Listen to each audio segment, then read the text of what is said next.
स्वामिका माता की जय। अथ श्री प्रथमो अध्यायः सत्य व्रतम। ये जो व्रत का स्वरूप है, ये परमात्मा स्वरूप आज भी कलयुग में दीप्यमान हो रहा है। जब भी कोई पूजा पाठ जीव करना चाहता है तो मन कहता है भैया व्रत रह के करो, क्योंकि ये जो व्रत का भाव है ये परमात्मा स्वरूप है, ये दीप्यमान हो रहा है। सत्य व्रतम, सत्य परम। सभी वेद पुराण मीमांसा शास्त्र यहाँ कहते हैं कि सत्य से बढ़कर कुछ हुआ ही नहीं। धर्म न दूसर सत्य समाना, आगम निगम पुराण बखाना। त्रिसत्यम, जो त्रिकाला बाधित है, पूर्व में भी था, यहाँ वर्तमान में भी है, और जो अनादि काल तक चलता है, ऐसे परम तत्व को हम प्रणाम करते हैं। सत्य से योनिम ईश्वर सर्वभूतमय आही, वेद पुराण संत सब कहाई। इस संसार में ऐसी कोई वस्तु है ही नहीं जिससे जीव विरोध करे। सच्चा संत वही है, सच्चा भक्त भगवान का वही है जो संसार में किसी का कोई विरोध ना करे, क्योंकि प्रभु में ही सब देखें जगत के हिसन करें विरोध। क्योंकि हर चीज में तो परमात्मा समाया हुआ है, और यदि हम किसी व्यक्ति विशेष से विरोध करते हैं, किसी वस्तु से विरोध करते हैं, तो क्या हम अपने परमात्मा से विरोध नहीं करते? यह बात जरूर ध्यान में रखना चाहिए। इसलिए ईश्वर का सच्चा भक्त वही है जो समवर्ती हो जाए। सब ही मान खुद आप अमानी, और भरत प्राण सब ममते प्राणी। ये संतों के लक्षण में भगवान राम ने भरत से कहा। श्री राघवेंद्र सरकार की जय। तो ये सत्य का भाव रहा। अब हम कथा निवेदन करेंगे। तो एकदा नैमिषारण्ये ऋषियाः प्रपुच्छ ऋषियाः सर्वे सूतम पौराणिकम खलु। नैमिषारण्य क्षेत्र में स्तोनकादि 88,000 ऋषियों ने श्री सूत जी महाराज से जगत के कल्याण का प्रश्न किया और बोले, व्रतेन तपसा किम वा प्राप्यते वांछितम फलम तत्सर्वम श्रोतुमिच्छामि कथयस्व महामुने। तुलसी व्यास भगवान की जय।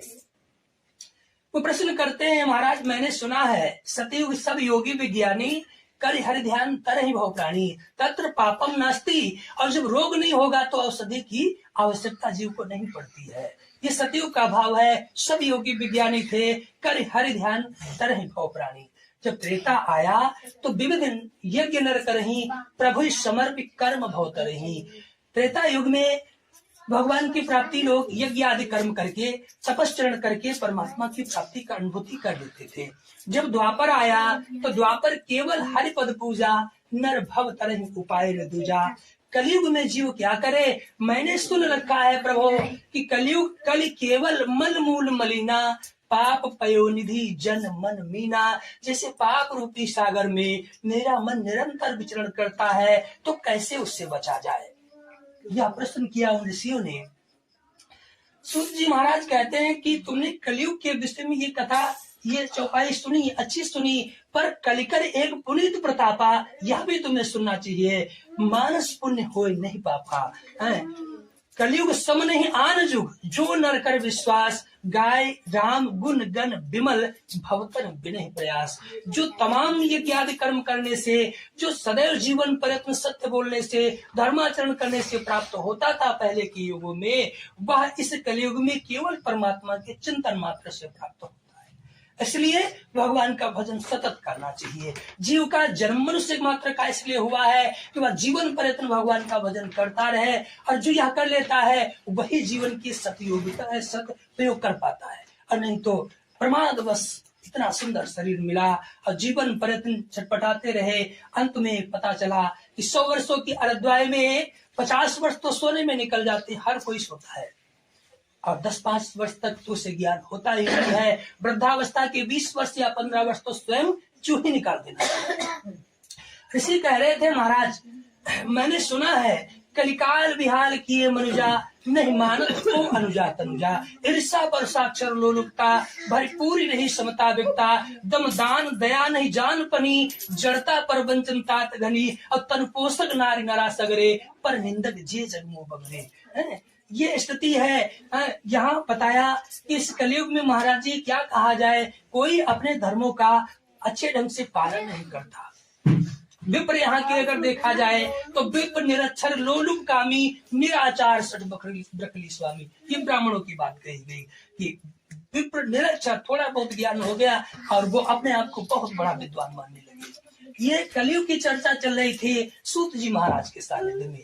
वो सुनते जा रहे थे और सुनते सुनते फिर जब वो ऋषि मौन हुए, अंत में यह बात रख दी कि केन उपाय तद्वत, क्या उपाय किया जाए इस कलयुग में जिससे सरलता से भगवान की भक्ति जीव को प्राप्त हो सके।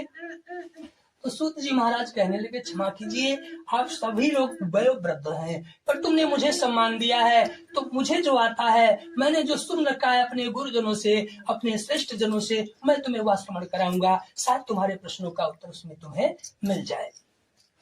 तो सूत जी महाराज जी पावन कथा सुनाते हैं ऋषियों को और बोले, एकदा नारद योगी परानुग्राकांक्षा पर्यटन विविधान लोकान मृत्यु लोको मुपागता। मृत्यु लोक में आने के पश्चात सेतुबंधम रामेश्वरम काशी पुष्करम प्रयागम वृंदावनम, बड़े तीर्थ स्थानों का भ्रमण किया महाराज। ऋषियों ने पूछ दिया, महाराज इतने जगह जाने की जरूरत क्या थी, सेतुबंधम रामेश्वरम प्रयागम वृंदावनम। तो बोले, जाने की जरूरत इसलिए पड़ गई क्योंकि यहाँ जो धर्म के ठेकेदार बन के बैठ गए, इनके अंदर इतनी लोलुपता बढ़ चुकी है कि वो जीव को भगवान के भक्ति के लिए नहीं, वो आगे तपसी धनवंत दरिद्र ग्रही कलिकौतुक तातन जात कही बहुदाम समारे धाम जति बेसिया हरलिंग रेवृत्ति। भगवान को एक मोहरा बना लिया पैसा पैदा करने का, आगे लेके चलते हैं, पीछे ढेर सारा धन हड़पते चले जाते हैं। यह चरित्र है संसार का। तो सच्चाई नहीं दिखी महाराज, संतों के अंदर नहीं दिखी। दाढ़ी बड़ी बड़ी है, खूब चंदन लगा हुआ है, पर उनका इतना मन काला है, क्या कल्पना की जाए। तो इसीलिए वो इतने स्थान में गए, फिर भी उनका मन संतुष्ट नहीं हुआ। और श्री राधा कृष्ण भगवान की जय, सीतारामचंद्र भगवान की जय। खिन्न मना नारद ऋषि विष्णु लोकम गतस्तदाह। सूत जी महाराज कहते हैं, और वैकुंठ का सीधा अर्थ है जहाँ कोई कष्ट ना हो, जहाँ आशा तृष्णा ना हो, हम ऐसे स्थान को वैकुंठ कह सकते हैं जहाँ सर्वदा एक ही रस्ते दीप्यमान रहता है, जो निजानंदमय है, ब्रह्मानंदमय है, परमानंदमय है। वहां जाने के पश्चात कोई भी जीव हो, उसकी आशा तृष्णाओं का अंत हो ही जाता है। नारद ऋषि बड़ा क्लांत होकर वहां गए थे, पर वहां पहुंचते ही मन शांत हो गया। सामने दृष्टि पड़ी तो क्षीर सागर में परमात्मा दर्शन किए, जो क्षीर सागर में शेष शैया के ऊपर विराजमान थे, श्वेत वस्त्र धारण किए हुए परमात्मा, शंख चक्र गदा पदम वनमाला विभूषितम दृष्टवाम देव देवेशम अस्तोत्रम समुपचक्र में। भगवान के दर्शन किए नारद ऋषि, तो स्तोत्र गाने लगे। उसमें कहते हैं बड़ी सुंदर बात, नमो वांग मनसातीत रूपाय अनंत शक्तये। हे प्रभु, ये मन जहां तक सोच सकता है, गो गोचर जहां लगी मन जाई, ये सब माया आपकी ही है। नमो वांग मनसातीत रूपाय अनंत शक्तये, जो संपूर्ण ब्रह्मांड के जीवों को शक्ति प्रदान कर रहा हो, भरण पोषण जो कर रहा हो, जो समस्त भक्तार्थिनाशिने, जो किसी भक्त के ऊपर महान कष्ट देखता है तो कोई न कोई स्वरूप में आकर के उसके कष्टों को दूर करता रहता है, ऐसे परम तत्व को मेरा प्रणाम स्वीकार हो। नारद भगवान की स्तुति गाते चले गए। और सन्मुख हो जीव मोह जब ही जन्म कोटि अग्ना से तभी। जब जीव ब्रह्म का साक्षात्कार करता है तो रहता स्थिति ये पहुंच जाती है, एक टक रहे नयन पटरूप जैसे स्वरूपा। कई वक्त तुम्हें जैसे भगवान के दर्शन हुए, खो गए उसमें। काफी देर तक नारद ऋषि स्तवन करते ही रहे। भगवान ने सचेत किया नारद को, नारद किमर्थ मांगतो सी, तो सावधान हो गए। पर क्षमा कीजिए महाराज, मैं किसी अर्थ के चेष्टा में यहाँ तक नहीं पहुंचा, क्योंकि अर्थ की तो इच्छा उसे होती है जो गृहस्थी में रहता है। ये चार ही पदार्थ है संसार में जिनके पीछे हर मनुष्य दिन रात पड़ा रहता है। पहला पदार्थ है धर्म का, और इसका संचय सभी को करना चाहिए, क्योंकि धर्म और रक्षता। दूसरा पदार्थ है अर्थ का, धर्म अर्थ के विषय में शास्त्रों ने यह निवेदन किया कि संसार में जीवन जीने के लिए अर्थ की बड़ी उपयोगिता है, इसलिए इसका भी संचय करना चाहिए। और फिर आता है काम का नंबर, कर्म। वो जीवन प्रतिदिन जो हम करते रहते हैं, जो कर्म धर्म से संगत है, धर्म से जुड़े हुए हैं, परमात्मा से जुड़े हुए हैं, वह मनुष्य को अमृत तुल्य प्रभाव प्रदान करते हैं। जो कर्म अधर्म से जुड़ जाता है वही तो विष के समान धीरे धीरे जीव को खत्म करता है। हम अपने कर्मों के अनुसार ही मारे जाते हैं, हम अपने कर्मों के अनुसार ही रोग से ग्रस्त होते हैं। जीवन कभी जब जीव पैदा होता है तब रोगी नहीं होता है, कदाचित पुराने कर्मों के अनुसार कोई जन्मांत ही रोगी हो जाता है।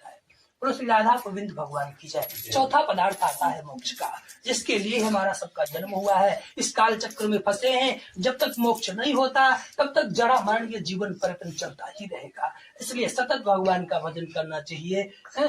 केनोपायन कालात वाहन स्मृतम, ध्यान देने की बात है। किसी न किसी प्रकार से समय तो नष्ट होता ही रहता है, पर मूढ़ायाम विषय सेवनम, पर जो सज्जना नाम है वो शास्त्र का चिंतन करते हैं, भगवान का सानिध्य ग्रहण करते हैं, जिससे उनका यह और वह दोनों लोग बन जाते हैं। श्री सच्चिदानंद भगवान की जय।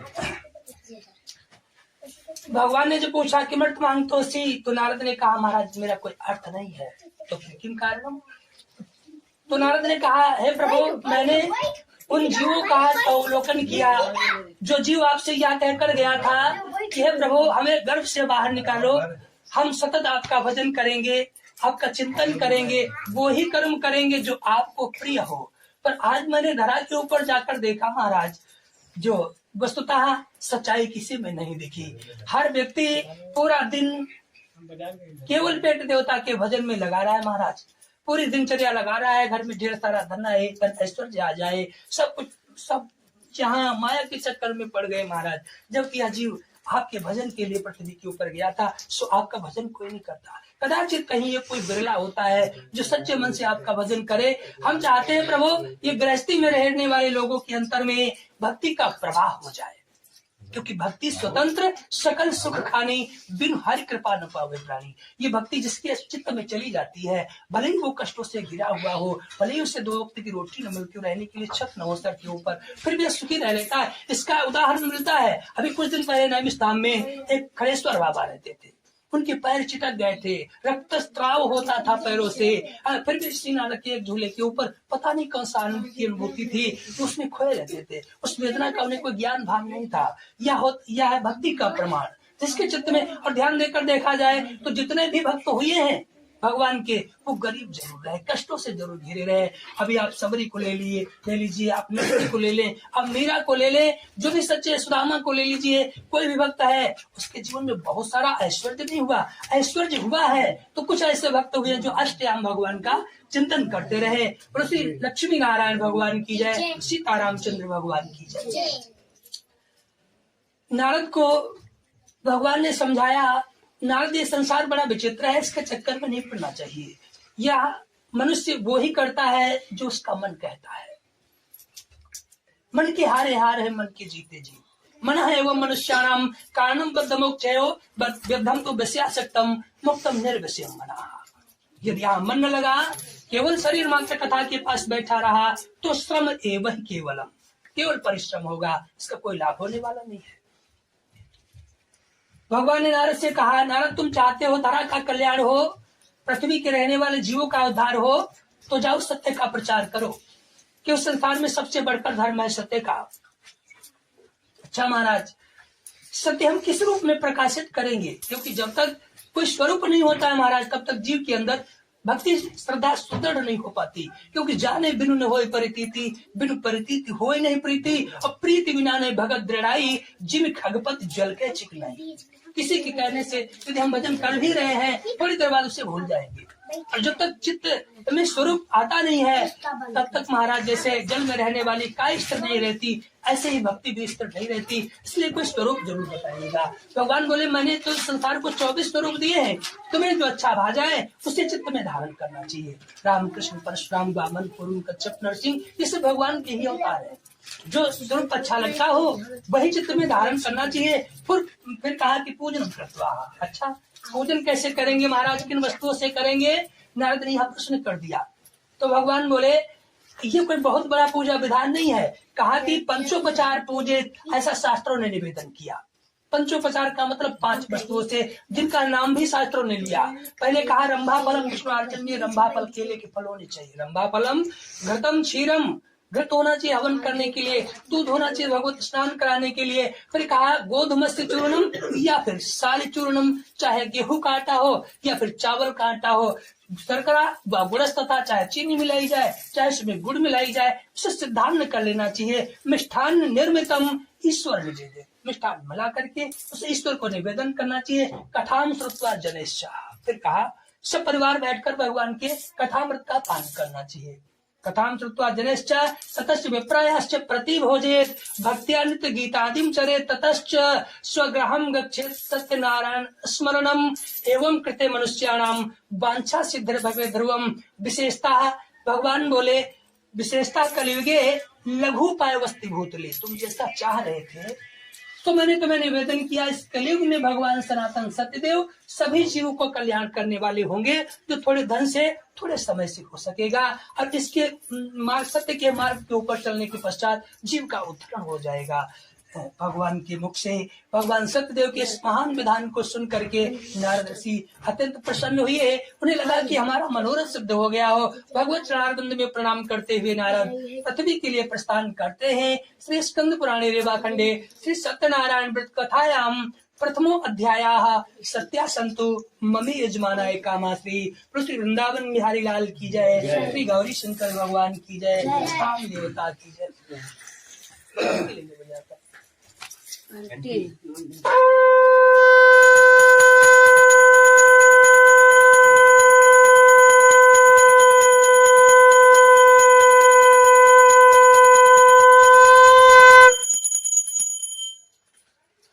सीतारामचंद्र भगवान की जय। श्री द्वितीय अध्यायः। नारद ने जब भगवान विष्णु से सत्यदेव भगवान के पूजन को जान लिया, तो अब मन यह सोचने लगा कि हम किसको बताएं जो मेरे कहने से भगवत पूजन प्रारंभ कर सके। यही सोचते हुए एक भक्त की तलाश करते करते नारद ऋषि एक संत के वेश में भगवान शिव की पावन नगरी काशी में यत्र तत्र भ्रमणेन कृत्वा भ्रमण करने लगे, एक संत की तलाश करने लगे। तभी दृष्टि पड़ी, सामने से एक भिक्षुक आता हुआ दिखाई पड़ा। उसके पास में गए, नम्र भाव से बोले, किमर्थ मांगतोसी? तो कहता है, क्षमा कीजिए महाराज, कि आप मुझसे पूछ रहे हैं? तो बोले, हाँ, यहाँ तुम्हारे अलावा कोई है ही नहीं। तो कहा, तुम मुझे जानना चाहते हो तो मैं तुम्हें निवेदन करता हूँ, ब्राह्मणो अहम अति दरिद्रो, मैं तो जाति से ब्राह्मण हूँ महाराज। अब घूमने का प्रमुख कारण यह है कि हम जन्म से दरिद्री हैं। और ब्राह्मणो हम अति दरिद्रो भिक्षार्थम में भ्रमे महिम, मेरा अर्थ यह है कि भिक्षाटन करने के लिए, परिवार का संचालन पालन करने के लिए भिक्षाटन किया करते हैं। आज से पूर्व किसी ने हालचाल पूछा नहीं, आप पूछ रहे हैं, इसलिए एक मेरा भी निवेदन है, क्या इस संसार में इस दरिद्रता को दूर करने का कोई उपाय नहीं है? तो नारद ऋषि कहते हैं कि जब तुम ब्राह्मण कुल में तुम्हारा जन्म हुआ है तो तुम्हें धन ऐश्वर्य की आवश्यकता है ही नहीं, क्योंकि ब्राह्मण के धन केवल भिक्षा, औरन को धन चाहिए बाबत। यह बात सुदामा जी कहते हैं अपनी सुशीला नाम की पत्नी से। ब्राह्मण के धन केवल भिक्षा, भगवान का भजन करो और जो मिल जाए उसी में संतोष कर लेना चाहिए। असंतोषी दुजा नष्ट। अगर कोई ब्राह्मण को संतोष नहीं है तो वो नष्ट हो जाएगा।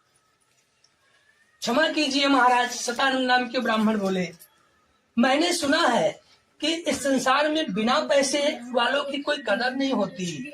इस पैसे के प्रति गरीबदास ने छंद लिखा, पैसे बिना बाप कहे पूत ही कपूत भयो, पैसे बिना बंधु कहे भाई कहे बंधु दुखदाई है, पैसे बिना नारी कहे निखट्टू के पाले पड़ी, पैसे बिना सास कहे कहाँ को जमाई है, पैसा पास तो मित्र पास, पैसा पास तो भगनी पास, पैसे बिना करते नहीं देवता सहाय है।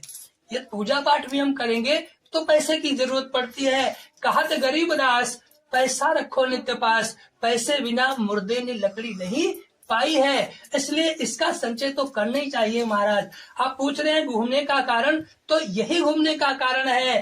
तो नारद ऋषि कहते हैं, वैसे आप ठीक कह रहे हैं, क्योंकि नहीं दरिद्र सम दुख जग माही और संत मिलन सम सुख जग नाही।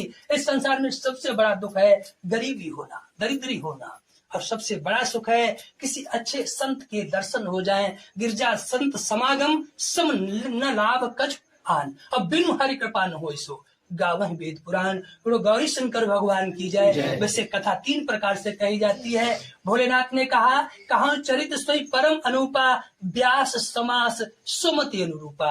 ये 3 प्रकार से कथा, ढेर समय है, काफी लोग सुन रहे हैं तो व्यास विधि है, और थोड़ा समय है तो समास विधि है, या फिर जिसको जैसा आता हो। और श्री राधा कृष्ण भगवान की जय। नारद ने समझाया, कोई बात नहीं, अगर तुम्हारे पास धन ऐश्वर्य नहीं है, पर क्या यह तुम करते हो, भगवान का भजन करते हो, क्योंकि जो ब्राह्मण संध्या नहीं करता उसका तो मुख देखने लायक नहीं होता। तो बोला महाराज, हम पूरी दिनचर्या बिता देते, पेट देवता के भजन में, देवी देवताओं की पूजन करने का समय ही नहीं प्राप्त होता। तो नारद ऋषि कहते हैं, भगवान का भजन करो, क्योंकि कहा हनुमंत विपद प्रभु सोई, जब तब सुमिरन भजन हुई। सबसे बड़ी विपत्ति का समय है कि परमात्मा के चरणों में यदि प्रीत नहीं है, प्रेम नहीं है, तो फिर ये इससे बढ़कर संसार में कोई दुख का समय नहीं। इसलिए भगवान का भजन करो, जो संसार का पालन करने वाला ईश्वर है वह तुम्हारा भी उद्धार करेगा। विधानम च व्रतस्यापि विप्राया भाष्य यत्नता, और नारद ऋषि चले गए। पापा सोचने लगा, आज से पूर्व ये संत कभी दिखा नहीं, भगवान के पूजा पाठ को कह रहा था, उसमें धन ऐश्वर्य लगेगा, इसकी वाणी में बड़ा चमत्कार था, कैसे हम कर पाएंगे। इसी बात को दिन भर सोचते रहे, और रात्रि में विप्रवसो रात्रौ निद्राम न लब्धवान, नींद भी नहीं है सोचते सोचते। प्रातः समुत्थाय व्रतस्य करिष्यति संकल्पे भिक्षार्थम मांगद्विजाः तस्मिन् दिने विप्रम प्रचुरम द्रव्यमाप्तवान। बोलो श्री सीता रामचंद्र भगवान की जय। संत के दिखाए मार्ग के ऊपर चले, प्रातः काल भिक्षाटन करने के लिए गए। जो धनादि मिला, जो अनित्यादि मिला, उसी से कुछ भगवत पूजन की सामग्री कुछ दिन बचाए, जो संध्या कालीन में घर आकर भगवत पूजन किए, स्त्री पत्नी परिवार के समेत। सर्व दुख विनिर्मुक्तो सर्व संपत्ति समन्विता बहुसा द्विजश्रेष्ठो व्रतस्यापि प्रभावता। तो बात वही आई, जाते कछु निस्वार्थ होई तापर ममता कर सब कोई। संसार में जीवन बड़ा दुर्लभ लग रहा था इस ब्राह्मण को, पर भगवान के शरण में जाने के पश्चात जो तमाम दुख बाधाएं थी, क्लांति थी, जो तृष्णाएं थी, जो यातनाएं थी, इनका शमन हुआ और अनेकों प्रकार की संपत्तियों का प्रवर्धन हो गया।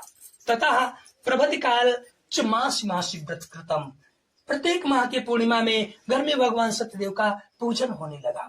इसी तरह कालांतर गते एकस्मिन् दिवसे ब्राह्मण धन ऐश्वर्यानुसारेण व्रतम कर्तुम समुद्यताः। पूजा पाठ की तैयारी हो रही थी। मध्य आंगन में मध्य दिवस में आसन में बैठे हुए भगवान के कथामृत को पान कर रहे थे, तभी एक काष्ठ क्रेता समागता, पुराना मित्र था। लकड़ियां काटते काटते श्रम हुआ, प्यास लगी, तो ब्राह्मण की याद आई, जाएंगे, मुलाकात होगी, जलपान करेंगे, फिर आगे का मार्ग तय करेंगे, यही सोचकर वो वहां आया था। आते ही आश्चर्य में डूब गया। छोटी सी मड़िया में ब्राह्मण रहता था, घर बना खड़ा हुआ है, तो झांकता है गेट से, वही ब्राह्मण है, तो वही ब्राह्मण है, घर भी उसी का है। तो वही काष्टम संस्थाप्य विप्रस्य गृह माययो तृष्णायाम पीडात्मा से त्रसित था। पर कथा में कैसे बोले, कथा में बोलना नहीं चाहिए। मैंने अपूर्व निवेदन किया है, जो अपने आप को बुद्धिमान मानते हैं वो कथा में विघ्न उत्पन्न नहीं करेंगे। यही सोचकर उसने भगवान के इस पावन कथामृत को पान किया। पर एक जिज्ञासा चित्त में चलती रही, ये सब कैसे हो गया, चमत्कार हो गया। ये वही ब्राह्मण है जिसके रहने के लिए घर नहीं था, खाने के लिए अन्न, खर्च करने के लिए धन नहीं था, इतनी जल्दी सब कुछ ले आया, कहाँ से ले आया। तथा जिज्ञासु बनकर पूजन संपन्न हुआ तो प्रश्न कर दिया। तो ब्राह्मण देवता कहते हैं कि तस्य प्रसादान में, इस वक्त आप जिसका पूजन देख रहे हैं, मेरे प्रसाद में, मेरे भवन में सब इन्हीं का दिया हुआ ऐश्वर्य है, मेरे पास कुछ नहीं है। और वस्तुतः ये बात सही भी है। जब हम नहीं थे, इससे पूर्व हमें कोई पता नहीं हम कहाँ थे, मरने के पश्चात कहाँ चले जाएंगे। यहाँ रहने वाला कोई भी जीव नहीं चाहता मेरा पैर टूट जाए, मुझे 10 दिन का बुखार आ जाए, मेरे घर में किसी का एक्सीडेंट हो जाए, फिर तब भी सब कुछ होता है। तो इसका मतलब ये सत्य हो जाता है कि हम स्वयं की इच्छा से नहीं चलते, मुझे चलाने वाला, मेरी व्यवस्था को देखने वाला कोई है। और यदि कोई है संसार में तो उसका भजन तो निरंतर करने चाहिए। हमके 24 घंटे दिए हैं, 24 घंटे में जीव 21,600 श्वासें लेता है। उसे शास्त्र तो कहते हैं हर एक सांस के ऊपर हर एक देवता का अधिकार है।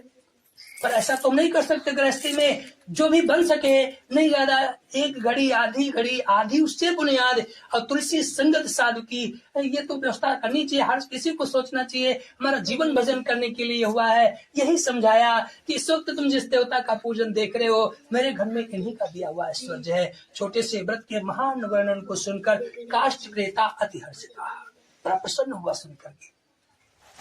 तपो जलम च प्रसादम भुक्त्वा, प्रसाद ग्रहण किए, जलपान किए, काष्टम धृत्वा तु मस्तके, अभिधान उनसे जान लिए थे, मैं भी करूंगा भगवत पूजन, क्योंकि मेरे भी जीवन में दुखों की कोई कमी नहीं। इसलिए ईश्वर के सानिध्य में जाएंगे। शरण उसी की ग्रहण करना चाहिए जो वस्तुतः शरण्य हो, जो शरण्य हो, जो तुम्हारी व्यवस्था देख सके, उसी की शरण में जाना चाहिए। ऐसे की शरण में जाने से क्या मतलब, जो खुद ही दूसरे के शरण में बैठा हुआ हो। बोले श्री राधा कृष्ण भगवान की जय। भगवत पूजन करेंगे, यह सच्चा संकल्प चित्त में जगा। काष्टम धृत्वा तु मस्तके जगाम नगरे रम्य धनी नाम यत्र संसिताः। अब वहां पर काष्ठ को बेचा, जो आधुनी कीमत के ऊपर बिक जाती है। श्री सीता रामचंद्र भगवान की जय। ये भगवत प्रभा। भगवान ने कहा गीता में, तू 1 कदम मेरी तरफ बढ़ा, मैं तुझे खींच ही लूंगा। यह क्योंकि क्रियमाणम पुनः अपना, इसीलिए सावधान रहना चाहिए कर्मों को करने से पूर्व।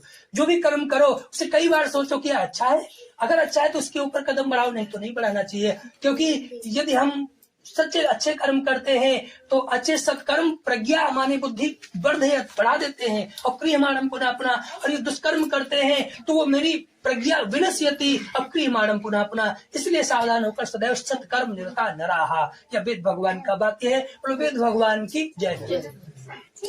जीव का कल्याण होता है ईश्वर के सानिध्य में जाने से। स्वास्थ्य कड़ारे का भी हुआ, धनादि मिला, कुछ धन के द्वारा भगवत पूजन की सामग्री, कुछ धन बचाया, घर में आए, संध्या कालीन में शस्त्री के समेत वैदिक रीति के द्वारा भगवान श्री सत्यदेव का पूजन किया। पौर्णमास्यायाम च संक्रांतौ कृतवान सत्यस्य पूजनम यह लोके सुखम प्राप्नोति तत्पुरम सत्यपुरम ब्रजेत। श्री स्कंद पुराणे रेवाखंडे श्री सत्यनारायण पट कथायाम द्वितीयो अध्यायः सत्यासंतु ममे यजमानाय कामा श्री सत्यनारायण भगवान की जय, श्री गौरी शंकर भगवान की जय।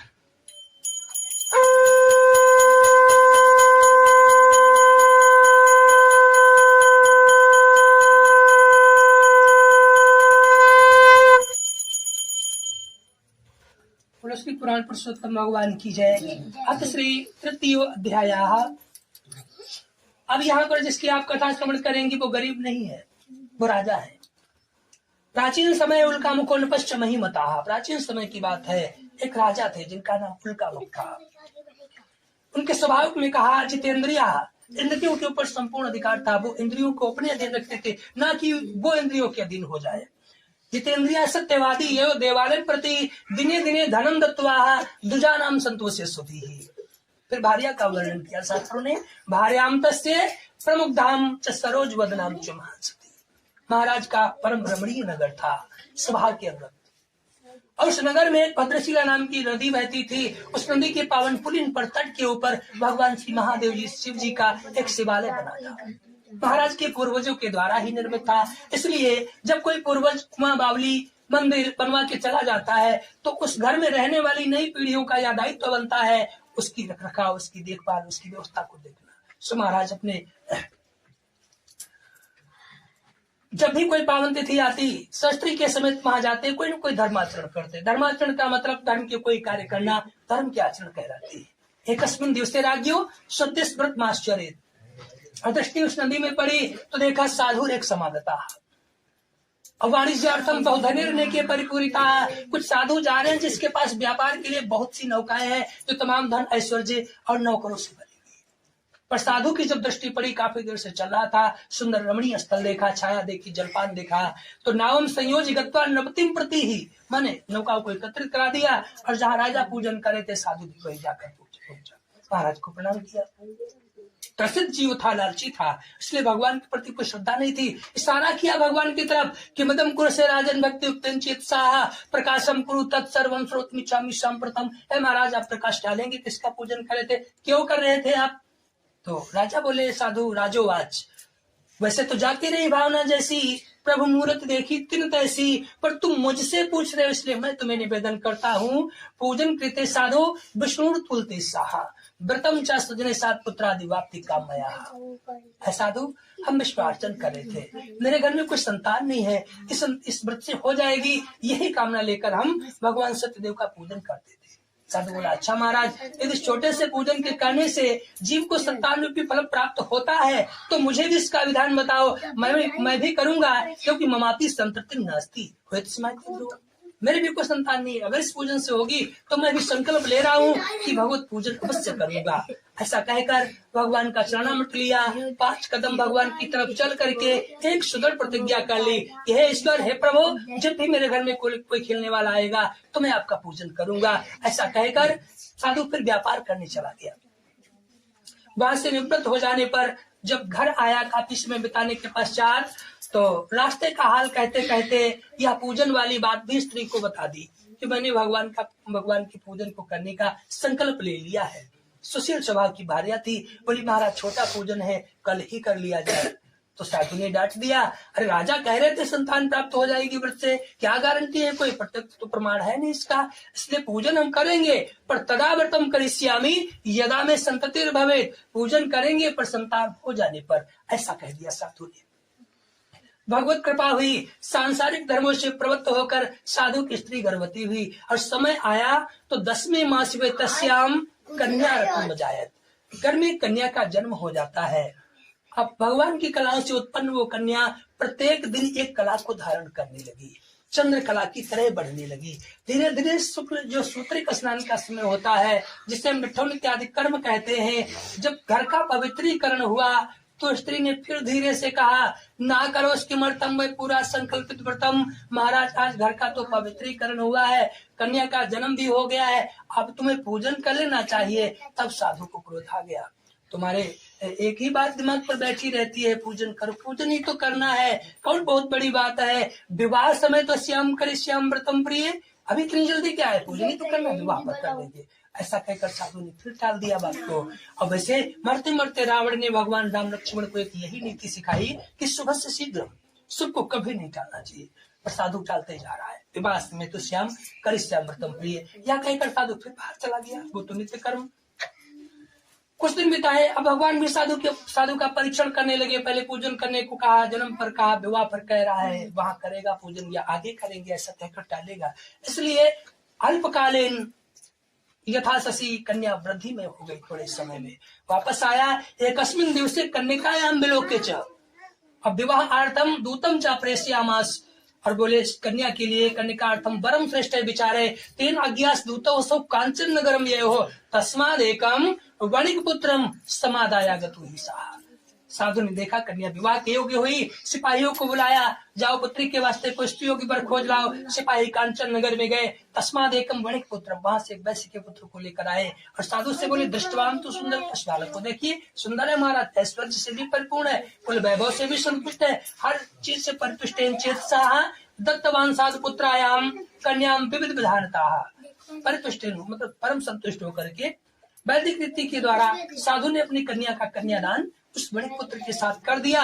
किंतु अभाग्यवशात तेन विस्मृतम व्रतमुत्तमम तस्यास्तेन रुष्टो अभवत् प्रभो, जब साधु पूजन करना भूल गया तब तो परमात्मा को गुस्सा आया।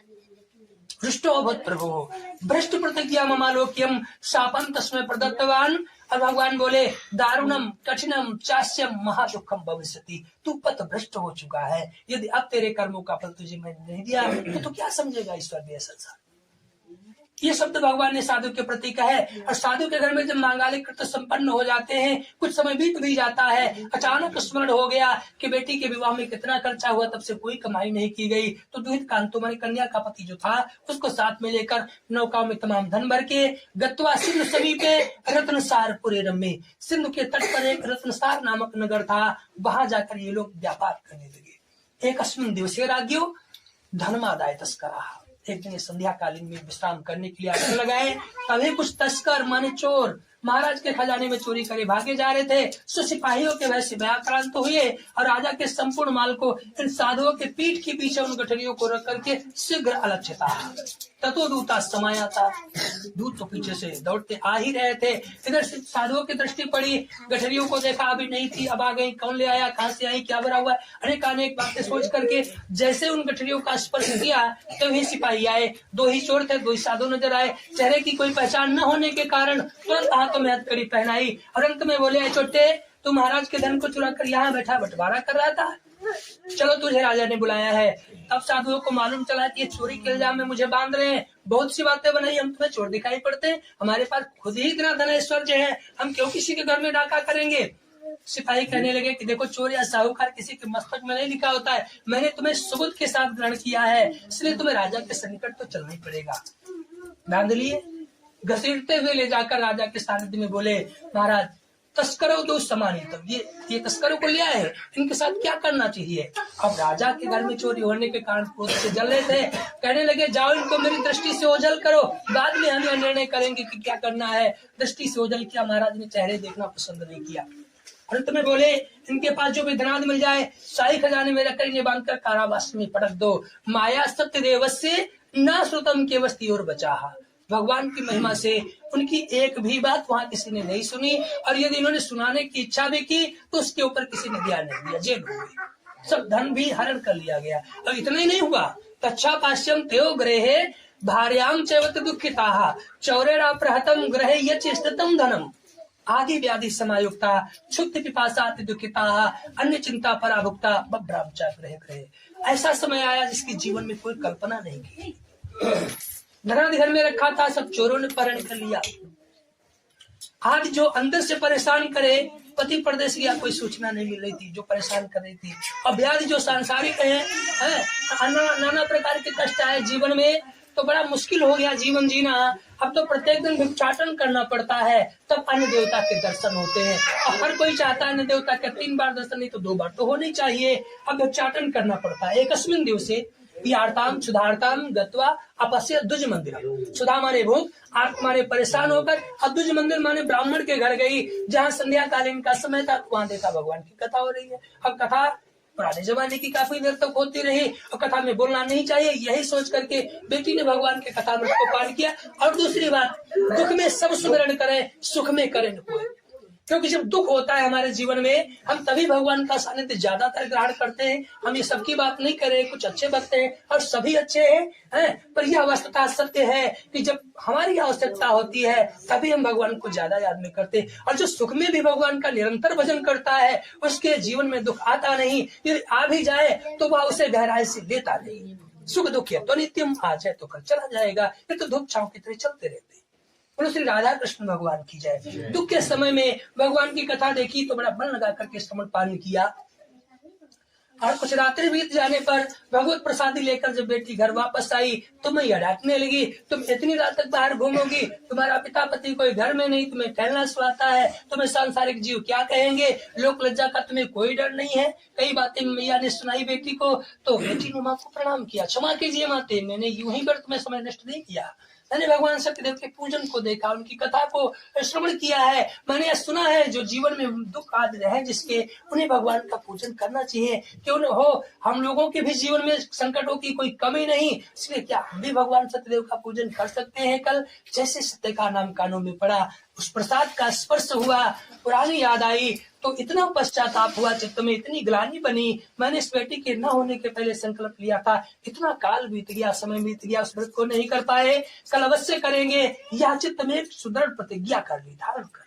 सारी रात्रि परमात्मा चिंतन में बिताई। प्रातः होते ही व्रत उपवास रखा, भिक्षाटन किया, जो धनादि मिला, नित्यादि मिला, उसी से देवार्चन, स्तवन, बंदन, पूजन, भजन सब कुछ भगवान का किया। तो परमात्मा संतुष्ट हो गए। ईश्वर तो छड़े रुष्टा, छड़े तुष्टा, तुष्टा तुष्टा, छड़े छड़े भगवान। यदि जीवन में हर गलती को ध्यान में रखें तो इस जीव का कभी कल्याण हो ही नहीं सकता। श्री सत्यनारायण भगवान की जय। भगवान संतुष्ट हुए।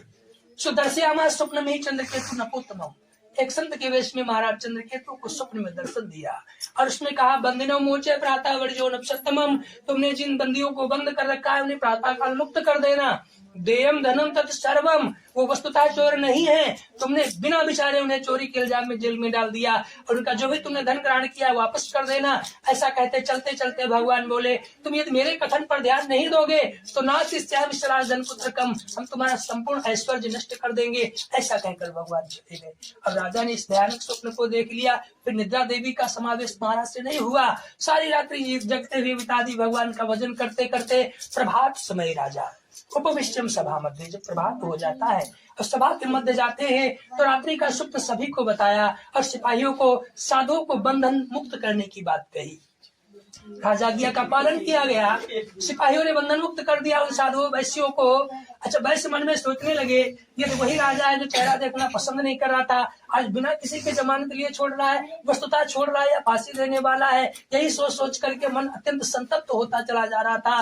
राजा को कुछ दूर देखा बैठे, दूर से बहुत लंबी दंडोत लगाई, दौड़ते हुए जाकर महाराज के चरणों में गिरकर साधु रोने लगा। स्मरंतो पूर्व वृत्तांतम, जो पहले कहने का अवसर नहीं मिला था अब वह कहना शुरू कर दिया। महाराज जी क्षमा कीजिए, मैंने किसी के घर में कोई चोरी डाका नहीं किया, आपने विचार भी नहीं किया कि एक निरपराध को सजा देने का क्या तुम्हें पाप नहीं लगा। साधु प्रश्न करता है महाराज से।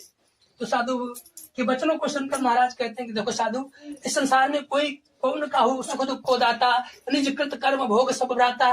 दुर्भाग्य तुम्हारा ही था, दुर्भाग्य तुम्हारा ही था जो तुम्हें इतने दिन तक जेल में रहना पड़ा। अब इसमें मेरा कोई दोष नहीं है, अब तुम्हारा ही सौभाग्य उत्पन्न हुआ है, इसमें भी मेरा कोई ऐसा मत समझो। फिर छोड़ कर्माकार्य वस्त्र अलंकारम दत्वा पुरस्कृत भी किया। अब पुराणिकम तु यद द्रव्यम दुर्गुणी कृतत्वान प्रोवास्ततो राजा गच्छ साधु निजाश्रमाः। तो राजा को प्रणाम करके साधु लोग अपने भवन के लिए चल दिए।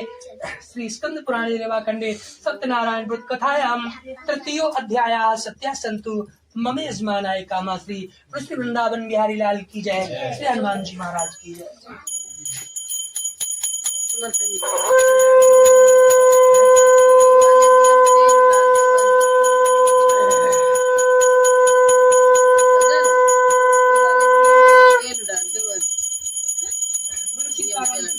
की जय। अथ श्री चतुर्थो अध्यायः यात्रां कृतवान् साधु मंगलयान पूर्विका। साधु इतने दिन तक जेल में रहा, इतने कष्टों को सहा, इतनी यात्राओं को सहने के पश्चात बिना किसी के बंधन मुक्त कराए ही बंधनों से मुक्ति मिली और बिना कमाए ही ढेर सारा धन मिल गया, तो साधु के चित्त में भगवान के प्रति बड़ी श्रद्धा जगी। श्रद्धानुसारेण मंगलाचरण किए, जैसे कन्याओं को भोजन कराया, गरीबों को धन का दान दे करके तदनंतर अपने घर की यात्रा प्रारंभ कर दी। साधु अभी कुछ ही दूर चल पाया था कि परमात्मा फिर एक संत के वेश में आए और जिन नौकाओं में साधु धन लिए जा रहा था उनकी तरफ इशारा करते हुए बोले, साधु किमस्थितो न स्थितम, तेरी नौकाओं में इस वक्त क्या स्थित है। तो भगवान की तरफ देखता है, फिर नौकाओं की तरफ साधु बोला, कथम मुद्राम ने तुम किमक्षसी, क्यों पूछ रहे हो महाराज, तब तुम धन लूट लेना चाहते हो। यदि यही कामना है तुम्हारे चित्त में तो जो तुम्हें धन दिखाई पड़ता है वस्तुतः ये धन नहीं है महाराज। लता पत्रादिकम च वर्तते तरुणमम, धन नहीं महाराज, ये तो बेले पत्ते भरे। भगवान बोले, अच्छा हमें तो धन ही दिखाई पड़ता था। साधु बोला, नहीं महाराज, ये धन नहीं है, बेले पत्ते। तो भगवान बोले, फिर सत्यम बहुत बचा, तुम जैसा कहते हो धन है ही नहीं, बेले पत्ते हैं, तो फिर यही हो जाए, हमें धन की कोई कामना नहीं। ऐसा कहकर भगवान चल दिए। पर भक्त वत्सल परमात्मा अभी कुछ दूर जाने के पश्चात बैठ गए समाधि लगा करके, इस लालची बनिए की स्थिति को जानने के लिए कि इतना धन नष्ट हो जाने के पश्चात साधु क्या करेगा। दूर से देख रहे हैं भगवान। इधर साधु जब नित्य कर्मों से विव्रत हुआ, अचानक नौकाओं के ऊपर दृष्टिपात हुआ तो उदिताम तरणीम विस्ममम परम जय हो। तरणी माने नौकाएं, जल से ऊपर उठी हुई देखा साधु ने तो अनेकों प्रकार का चित्त में विस्मय हुआ। उनमें प्रविष्ट होकर देखा तो जहाँ धन भरा था वहाँ बेले पत्ते नजर आए। तो नितम मूर्छितो पदम भवेहि, जैसे कोई वस्तु हाथ से छूट के गिर जाए ऐसे ही साधु मूर्छा खाकर जमीन के ऊपर गिर पड़ा, बिना किसी से कुछ कहे ही कि मैंने क्या देख लिया। अनंतर में जब साधु को होश आया तो पुनः पुनरुत्वाह महाशोकाकुलो अभवत्। गिरता है, उठता है, फिर गिर जाता है, रोकर कहता है कि मेरे सारे जीवन का कमाया हुआ धन भगवान ने नष्ट कर दिया, कहाँ से लाएंगे। तब दुहित कांतो उसकी कन्या का पति जो साथ में था वो बोला, क्षमा कीजिए महाराज, तुमने एक संत का अपमान करके अच्छा नहीं किया। एक महात्मा के सामने तुमने निष्प्रयोजन झूठ बोल दिया, क्योंकि उनके कंधे में झोली नहीं थी जो तुम्हारे धन को भर के ले जाते। संसार में भ्रमण करने वाले महात्मा, आत्मा और परमात्मा, इनका कभी अपमान नहीं करना चाहिए। जिन लोगों ने किया है उनका कभी कल्याण नहीं हुआ। तुम चाहते हो मेरी नौकाओं में धन हो जाए तो फिर उन्हीं की शरण में चले जाओ जो वस्तुतः शरण्य है, जो तुम्हारे धन को बेले पत्तों में बदल के चले गए। अब ये बेले पत्ते वो ही धन बना पाएंगे, ऐसा दामाद ने समझाया। दामाद के सत्य वचन मानकर साधु फिर भगवत तलाश करते हुए उन्हें सिंधु के समीप बैठे हुए देखा। अब कोई गलती ना हो इसलिए दूर से ही प्रणाम किया। दौड़ते हुए जाकर भगवत चरणार बिंदु में गिरकर साधु रोने लगा। बोला, क्षमस्व चापराधम यदि उत्तम तो सन्निधौ, हे प्रभु मेरे अपराधों को क्षमा करो, हम तो आपके सानिध्य में आए हैं। भगवान बोले, क्यों आए हो, जब तुम्हारा धन नष्ट हो गया, मेरे पूजन की आवश्यकता होती तो आज नहीं, कल नहीं, परसों ऐसा क्यों करते हो तुम। तो साधु बोले, क्षमा कीजिए महाराज। पहली बात तो एक ही है कि आप वेश बदल कर मेरे पास आए थे एक महात्मा के रूप में, और महात्मा के रूप में बड़े छोटे लफंगे घूमते हैं महाराज। मेरे धन के लिए झूठ बोल दिया, तो जीविका के लिए, लक्ष्मी के लिए कोई झूठ बोल दे तो उसे दोष नहीं लगता। 6 स्थानों में झूठ बोल देने से दोष नहीं लगता। तो एक तो ये हम दोष नहीं किए, मैंने जीविका के लिए झूठ बोला। और दूसरी बात यह कि जब ब्रह्मादि देवता भी न जानंद गुणान रूपम तवाश्चर्यमिदं प्रभो मूढ़ोयाम त्वां कथम जाने मोहित सुतो माया। जो जीव निरंतर आपकी माया से मोहित रहता है, वो कैसे आपको जान पाएगा? मानस कहती है सोई जाने जेहि देव जनाई, और जो जान जाता है ईश्वर को वो फिर संसार को भूल जाता है। तो राधा कृष्ण भगवान की जय। इसलिए महाराज इसमें मेरी कोई गलती नहीं, आप भेष बदल कर आए थे, आप इसी स्वरूप में जिस किसी के भी सामने जाएंगे वो आपको प्रणाम करेगा, आपकी अवज्ञा नहीं करेगा। भगवान ने देखा साधु बड़े अच्छी अच्छी बातें कर रहा है, नीति में धर्म में स्वार्थ में वचन श्रवण किए तो वरम वांछितम दत्वा तत्रैवांतर्धते हरिः, इच्छा अनुसार वर प्रदान करके भगवान तो चले गए, अंतर्धान हो गए। अब साधु भगवान के दर्शनों के मात्र से सुंदर शरीर का धारी हो गया। आशीर्वाद से नौका में देखा तो पहले से भी अधिक धन ऐश्वर्य हो गया, बड़ा प्रसन्न हुआ। हंसकर सिपाही से कहता है कि माया सत्य देव से वांछितम सफलम, सिपाही देखो भगवत कृपा से मुझे फिर धन प्राप्त हो गया। ऐसा कह करके भगवत पूजन किया, फिर नावम संयोज्य यत्नेन स्वदेश गमनम कृतम, नौकाओं को एकत्रित करा करके अपने घर की यात्रा प्रारंभ कर दी।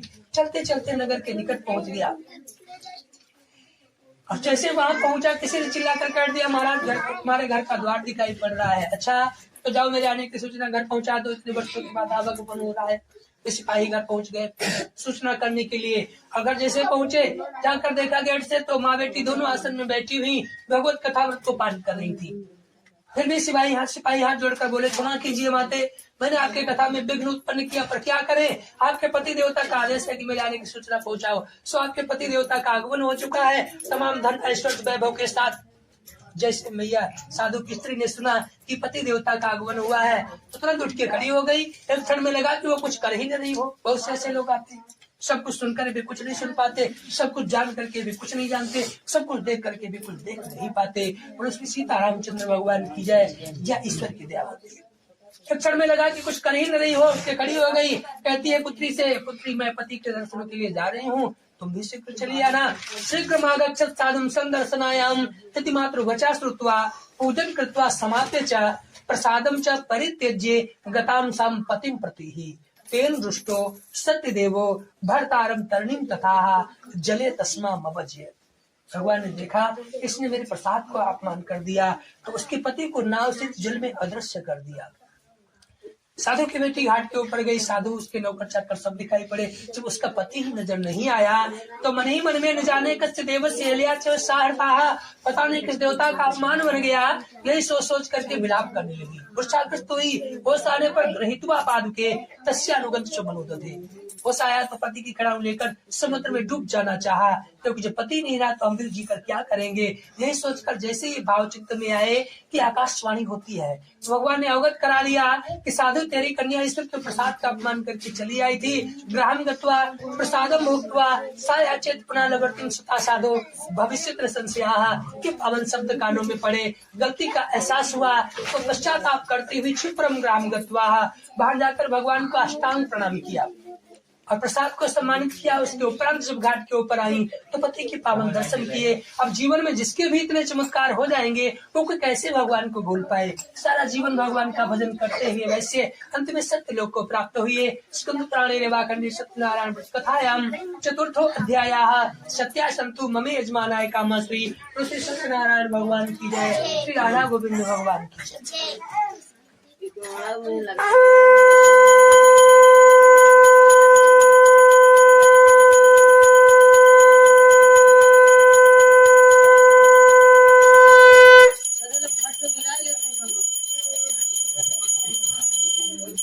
गोविंद भगवान की जय। करना नहीं बड़े अठान्य सब प्रविच्छामि सुनो स्मर्शतमा। ऐसे ही प्रसाद के अनादर में एक छोटा प्रसंग और श्रवण करो। आसीत तुंगध्वजो राजा प्रजा पालन तत्परा। पुराने समय की बात है कि एक तुंगध्वज नाम के राजा थे। तमाम सद्गुणों के साथ साथ महाराज के अंतर में एक अवगुण था जिसे शिकार खेलना कहा जाता है। उस अवगुण के वशीभूत हुए महाराज एकदा सा वनम गत्वा और हत्वा वो विधान पशुन, एक वन में जाकर के तमाम वन्य जीवों का संहरण कर दिया, मृग इत्यादि पशुओं को मार दिया। और शिकार खेलते खेलते जब मध्याह्न कालीन हुआ महाराज को प्यास नहीं लगी, छाया की भी आवश्यकता लगी, तो चलते चलते एक विशाल काय बट का वृक्ष मिल गया, वहीं जाकर पास का आस तो बांध दिया और स्वयं एक जगह आसन लगाकर महाराज आसीन हो जाते हैं, बैठ जाते हैं। बैठने के पश्चात यत्र तत्र दृष्टि दौड़ाई तो पास में ही एक देवालय दिखा, जहाँ कुछ भक्त भगवान का भजन कर रहे थे। पर राजा सोचते हैं कि हम स्वयं महाराज हैं, हमें कहीं जाने की, किसी को प्रणाम करने की क्या आवश्यकता हो सकती है। राजा राजत्व के अभिमान से परमात्मा तक को प्रणाम नहीं किया। गुरु श्री राधा कृष्ण भगवान की जय। ततो गोपगणा सर्वे, वो जो भक्त भगवान का अर्चन कर रहे थे, उन्होंने जब महाराज को बैठे हुए देखा तो एक पत्ते की दुनिया में संपूर्ण प्रसाद रख लिए और राजा के सानिध्य में ले जाकर बोले, राजन, आज हम सभी भगवान सत्यदेव का पूजन कर रहे थे, उनके कथामृत का पान कर रहे थे, ये उन्हीं का प्रसाद है, तुम भी ग्रहण करो। तो राजा ने नामों से कहा, कहीं रख दो, और ना ही प्रसाद लेने के लिए आगे हाथ ही बढ़ाए। कुछ देर तक जब कोई प्रतिक्रिया महाराज की तरफ से नहीं हुई तो गोप लोगों ने प्रसादम संस्थाप्य उन्हीं के सामने स्थापित कर दिया और चले गए। पर राजा उसे उच्छिष्ट मान लिया। विचार करते हैं कि पता नहीं किस जाति बरादरी से लोग हों, हम इनका शुभ प्रसाद ग्रहण करके वरिष्ठ हो जाए, यह सोचकर महाराज ने प्रसाद का अपमान कर दिया।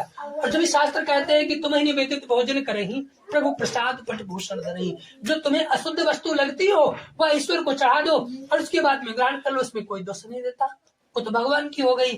पर महाराज ने यह भाव नहीं रखा, उसे उच्छिष्ट मान करके, अपवित्र मान करके वहीं पड़ा रहने दिया। राजधानी वापस चले आए। तस्या पुत्रम सतम नष्टम धन धान्यादिकम चयते सत्यदेवेन तत्सर्वम नष्टम निश्चितम। प्रसाद के अपमान से महाराज का संपूर्ण ऐश्वर्य वैभव, उनके सतपुत्र थे, वह सब अदृश्य हो गया, कुछ दिखाई नहीं पड़ा। इतना सब कुछ क्षण मात्र में कौन नष्ट कर सकता है। अपने मन से जब पूछा तो मन से यह बात मिली, अत्रस्त्रैव गच्छामि यत्र से देवस्य पूजनम। महाराज तुम तो वहीं जाओ जहाँ भगवत पूजन हो रहा था। ऐसा निश्चय करके सारी रात्रि परमात्मा चिंतन में बिताई। प्रातः उन्हीं गुप्त अहिरों में मिलकर के, भक्तों में मिलकर के भगवान सत्यदेव का पुनः फिर पूजन किया। राजा उस पूजन कार्य में सम्मिलित रहे, बड़े भक्ति श्रद्धा के साथ कथामृत को पान किया, श्रद्धा के समेत प्रसाद को सम्मानित किया। और जब संध्या कालीन में घर आए तो जो भी वस्तुएं उनकी अदृश्य थी भगवत कृपा से पुनः प्राप्त हो गई। क्षण में सब कुछ नष्ट हुआ था और क्षण में सब कुछ की अनुभूति हो गई। तो सारे जीवन में भगवान का भजन करते हुए अंत में परम धाम को प्राप्त हुए। व्यास ऋषि कहते, ऋषियों, इस पावन व्रत को करने वाले, भक्ति पूर्वक कथा को श्रवण करने वाले, या जिन लोगों ने श्रद्धा मात्र से भगवान के प्रसाद को ग्रहण किया है, तो तस्य नश्यन्ति पापानि सत्यदेव प्रसादतः, उनके संपूर्ण पापों का हनन हो जाता है भगवान सत्यदेव के प्रसाद मात्र से ही। पर चित्त में ऐसा विश्वास होना चाहिए। पर श्री राधा कृष्ण भगवान की जय। अब कहते हैं कि जिन्होंने पूर्व काल में भगवत पूजन किया, उनके दूसरे जन्म का चरित्र कहने लगे। कहा कि सतानंद नाम के ब्राह्मण दूसरे जन्म में सुदामा भी है। सुदामा जी भगवान कृष्ण के परम भक्त थे, मित्र भी थे। पहले जीवन गरीबी में, फिर भगवान के सानिध्य में जाने के पश्चात सब कुछ प्राप्त कर लिया। सुदामा भगवान कृष्ण की कृपा से अपने जीवन को सुखमय बनाए। लकड़हारे महाराज केवट हुए, राम कृपा से इनका उद्धार हुआ। उल्का मुखो महाराजा नपो दशरथो अभवत, श्री रंगनाथम संपूज्य श्री वैकुंठम तदागमत, धार्मिक सत्य संधश्च साधु मोरध्वजो अभवत, देहार्धर्म कृकृश्चत्वा दत्वा मोक्ष मुआप्सा। अभी जिनकी मैंने चर्चा की, जिन्होंने प्रसाद का निरादर किया, ये महाराज दूसरे जन्म में स्वयं मन हुए। ते ब्रजमंडल वासिना, ब्रजमंडल में जिनका नित्य निवास था, सभी जीवों को भक्ति में उपदेश देते हुए, सन्मार्ग प्रशस्त कराते हुए अंत में यह भी परम लोक को प्राप्त हुए। श्री स्कंद पुराणे रेवाखंडे श्री सत्यनारायण व्रत कथायाम पंचमो अध्याय ममे यजमानाय कामा। श्री सत्यनारायण भगवान की जय। श्री राधा कृष्ण भगवान की जय।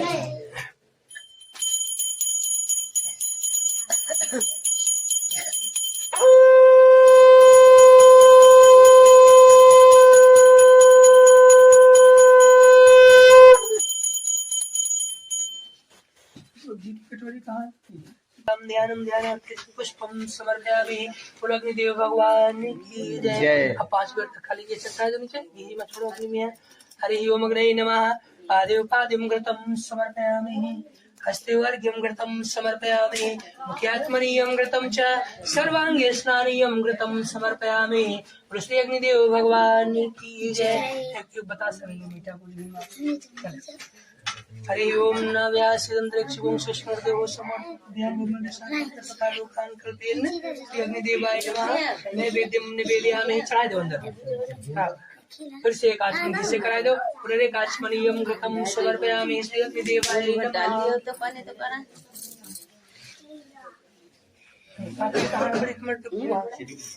हवन सामग्री का सब चीज मिलेगी।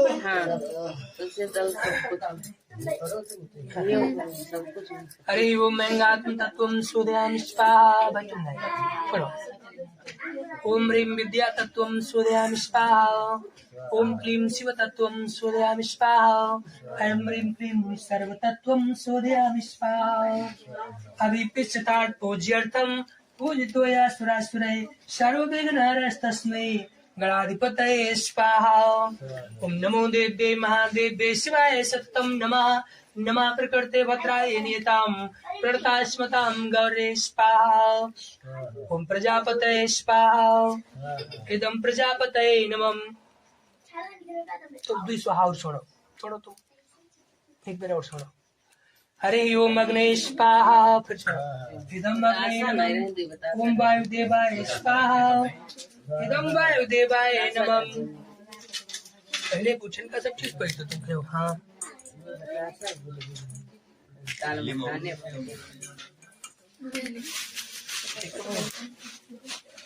हरि ओम पृथ्वी माता स्वाहा।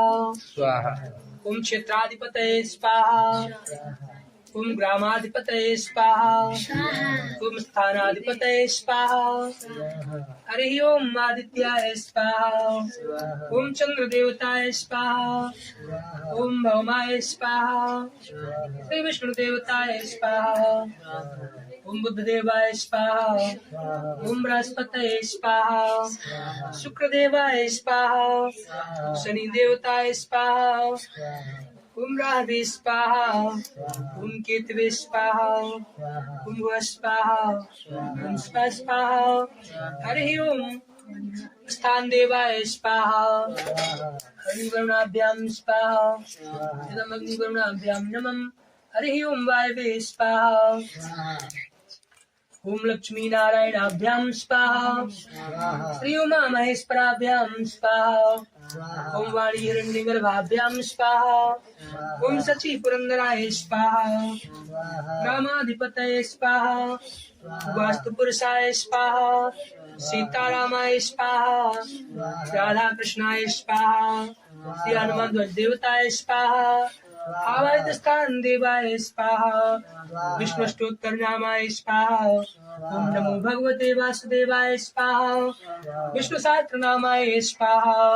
विश्वं विष्णुवस्त्रकारो भूतभव्य भवत् प्रभु भूतकृतभूतपावो भूतात्मा भूतपावनः स्वाहा। भूतात्मा परमात्मा च मुक्तात्मा परमागति अव्यापुरुषः साक्षी क्षेत्र योगेश्वराय एव च स्वाहा। योगो योग विद्यां नेता प्रधान पुरुषेश्वरः नारसिंहं वपु श्रीमन् केशवं पुरुषोत्तमं स्वाहा। हरि ओम सर्वा सर्वा शिवा स्थान भूतान दिव्य सांभव बाहुरो वर्ता प्रभा प्रभरीश्वरा स्वाहा। स्वयंभू शंभुरादित्य पुष्कराक्षो मास्तवन्नादि निरोधाता दाता दातृत्तम स्वाहा। अप्रमेय ऋषिकेशा पद्मनाभो अमर प्रभु विश्वकर्मा मरुत्वष्टाष्टाष्टाष्टरुद्रमा स्वाहा। आग्रह्य शाश्वत कृष्णो लोहिताक्ष दर्दनम प्रभुस्तुभ्यांगम पवित्रम मंगलम परम स्वाहा। ईशाना प्राणदा प्राणो ज्येष्ठा श्रेष्ठा प्रजापति हिरण्यगर्भो भूगर्भो माधवो मधुसूदना स्वाहा। ईश्वरी विक्रमी धनवी मेधावी विक्रमाक्रमा अनुत्तमा दुरादर्शा कृतज्ञा कृतरात्मवान् स्वाहा। सुरेशा शरणं शर्मा विश्वरेता प्रजा भवा अहं संवत्सरो व्याला प्रत्या सर्वदर्शनं स्वाहा। हरि ओम वसुर्वा सुमना सत्या समात्मा सम्यता समा अमोघा पुंडरीकाक्षो विश्वकर्मा वृषा कृते स्वाहा। रुद्रो बहुश्रा विश्वयोनिं शुचिस्रवा अमृतो शाश्वत अस्तानो वरारो मातपा स्वाहा सर्वज्ञ सर्वविद्वान विश्वसेनो जनार्दना वेदो वेदांगो वेदत कवि स्वाहा लोकाध्यक्ष शास्त्राध्यक्षो धर्माध्यक्षा कर्ता कर्ता चतुरात्मा चतुर्व्यूह चतुर्दृष्ट चतुर्भुजा स्वाहा भाजन भोजनम भोक्ता शासन गदाजन विजय विजेता विश्वयोनिम पुनर्वसु स्वाहा उपेन्द्रो वामना प्रासरोग मोक्ष सुचिता तिंद्रियो सर्गा सर्गोदरत्मानि मोयमा स्वाहा वेद्यो वेद्या सदा योगी वीरा माधो मधु अतीन्द्रियो महामायो महोत्साहो महाबला स्वाहा महाबुद्धि महावीर्यो महाशक्ति महादुति अग्निश्रुते स्वपुत्रिमन्यात्मा महाद्रिका स्वाहा महेश्वासो मयि वर्ता श्रीनिवासां सतां गति अनिरुद्धासुरानंदो गोविंदो गोविंदां पति स्वाहा मरिचिदं नुवंसा सुपर्णो मजुगोत्तमा हिरण्यावा पद्मनाभा प्रजापति स्वाहा अमृत्यु चंद्रिका सिंह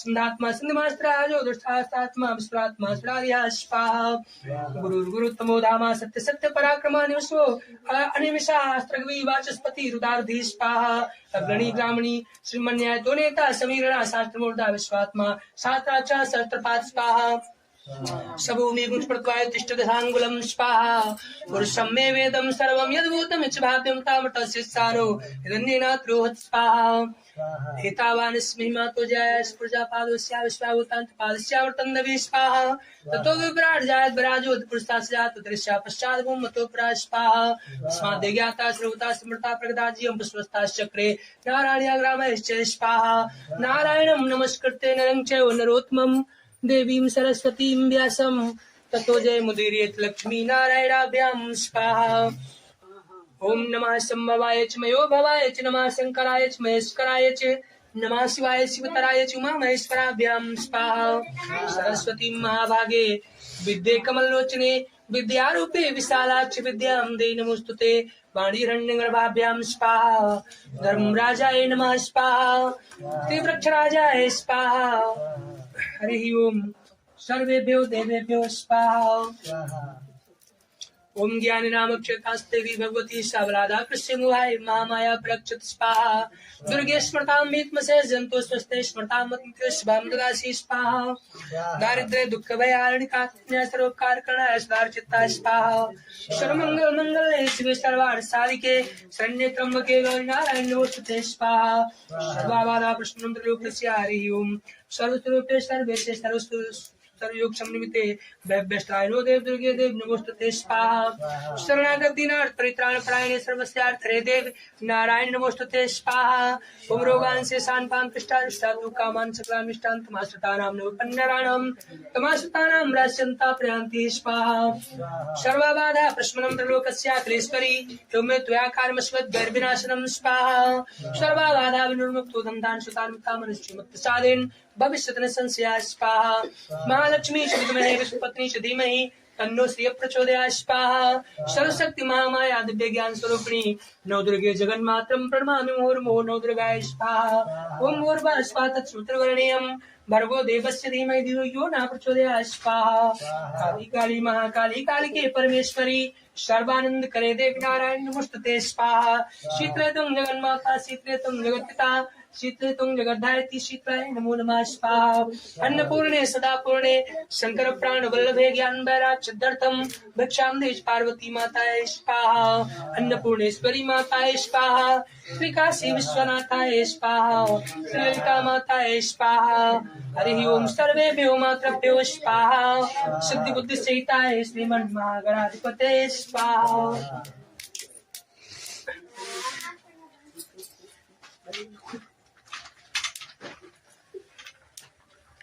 भाई लाइक डालो जी मैं इधर उसे दे पत्ता पर रखी हुई ये व्यवस्था छोड़ना है पत्ता नहीं यहाँ बता सा कि मन में बड़ी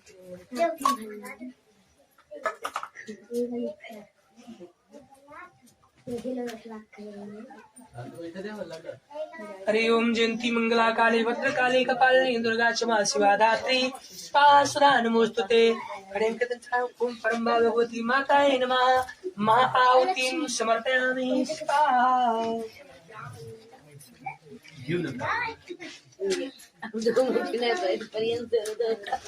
चलो इधर जरा फैलाए दो तो सब जगह वे प्रजननम सुदसवीरगुं सर्वगणगुं तस्थये आत्मसनि प्रजासनि पशुसनि लोकसनि भयसनि यज्ञे प्रजां बहुलां वे करोत्वन्नं पयोरेतोऽस्मासुरक् हे गिरधर तेरी आरती गाओ बाके बिहारी तेरी आरती गाओ आरती गाओ प्यारे तुमको बनाओ रास बिहारी तेरी आरती गाओ शीश पे मोर का मुकुट विराजे गले मोतियन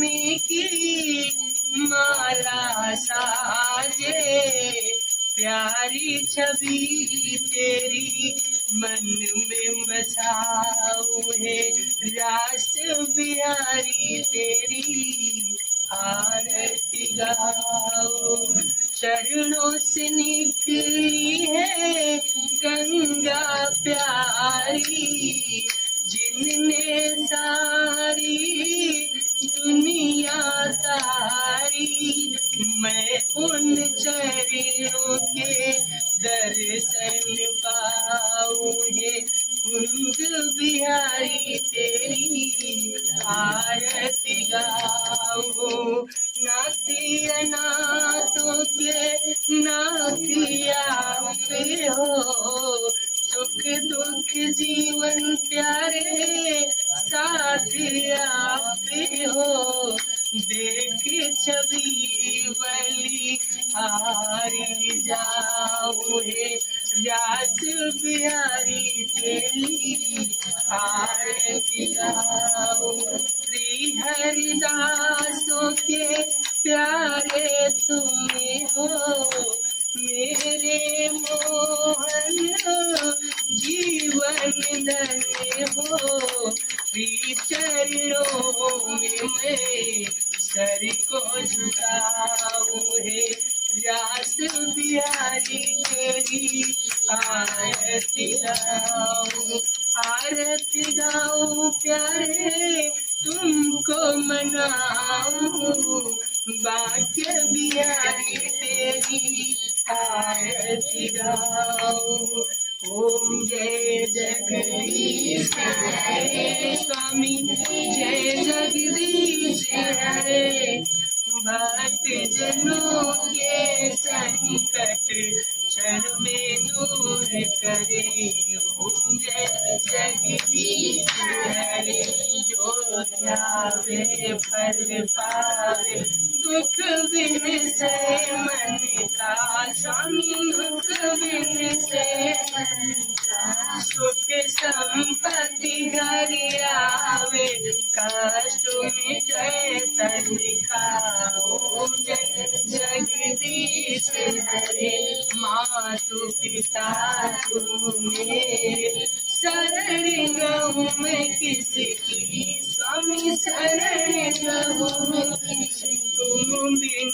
यार न दूजा आस करूँ जिसकी ओम जय जगदीश हरे तुम पूर्ण परमात्मा तुम अंतर्यामी स्वामी तुम अंतर्यामी पार ब्रह्म परमेश्वर तुम सबके स्वामी ओम जय जगदीश हरे तुम करुणा के सागर तुम पालन करता स्वामी तुम पालन करता मैं मूर्ख खल कामी मैं सेवक तुम स्वामी कृपा करो भरता ओम जय जगदीश हरे तुम हो एक गोचर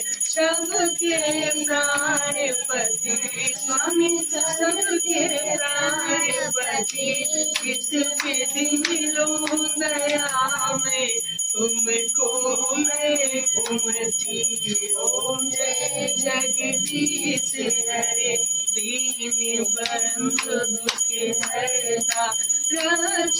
तुम मेरे स्वामी रक्षक अपने हाथ उठाओ द्वार पर तेरे ओम जय जगदीश हरे विषय विकार मिटाओ पाप हरो देवा स्वामी पाप हरो श्रद्धा भक्ति बढ़ाओ संतन की सेवा ओम जय जगदीश हरे तन मन धन सब तेरा स्वामी सब कुछ है तेरा तेरा तुझको अर्पण क्या लागे मेरा ओम जय जगदीश हरे श्री विष्णु जी की आरती जो कोई नर गावे स्वामी प्रेम सहित ध्यावे कहत शिवानंद स्वामी सुख संपत्ति पावे ओम जय जगदीश हरे ओम जय जगदीश हरे स्वामी जय जगदीश हरे भक्त जनों